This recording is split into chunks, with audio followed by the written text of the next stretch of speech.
สบายดีท่านผู้ชมที่เคารพต่อไปสถานรับชมข่าวจากสถานีโทรภาพแขวงเซกองกลุ่มผลิตพืชผักเป็นสินค้าเมืองท่าแดงได้ทุนสนับสนุน2ตึกกว่ากีบวันที่22มังกร2025โครงการส่งเสริมระบบตองโซการผลิตกสิกรรมเป็นสินค้า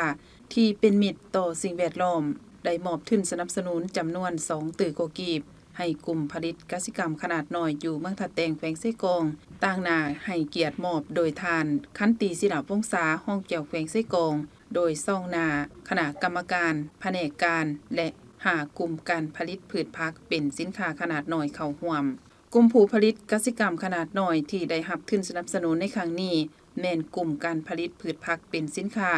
รวมมี5กลุ่มคือกลุ่มการผลิตบ้านหัวเสโดนบ้านละขาวบ้านกรุงตะยุนบ้านท่าแตงเหนือและกลุ่มการผลิตบ้านท่าแตงใต้ในนี้กลุ่มการผลิตบ้านหัวเสโดนได้รับ325ล้าน9แสนกว่ากีบบ้านละขาว348ล้าน2แสนกว่ากีบบ้านกงตะยุน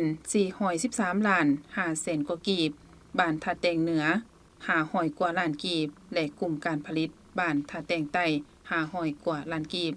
จำนวน5กลุ่มการผลิตที่ได้รับทุนสนับสนุนในครั้งนี้เป็นกลุ่มที่มีความเข้มแข็งสามารถปฏิบัติมาตรฐานเงื่อนไขการเข้าถึงแหล่งทุนของโครงการได้ดีโอกาสกล่าวมอบทุนสนับสนุนในครั้งนี้ท่านคันติศิลาวงศาห้องเจ้าแขวงไซกองได้เว้าว่าภายหลังการมอบรับนี้แล้วให้พนักงานวิชาการขันแขวงขันเมือง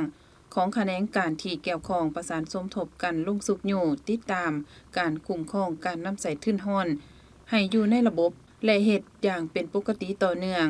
พร้อมทั้งเรียกร้องให้กลุ่มที่ได้ทุนให้เป็นเจ้าการในการคุ้มครองนำใส่ทุนอย่างมีประสิทธิผลถูกเป้าหมายซุ้มใส่การผลิตพืชผักให้เป็นสินค้าไปตามระเบียบการอย่างเข้มงวดพร้อมกันบริหารคุ้มครองเฮ็ดให้ทุนฮ้อนดังกล่าว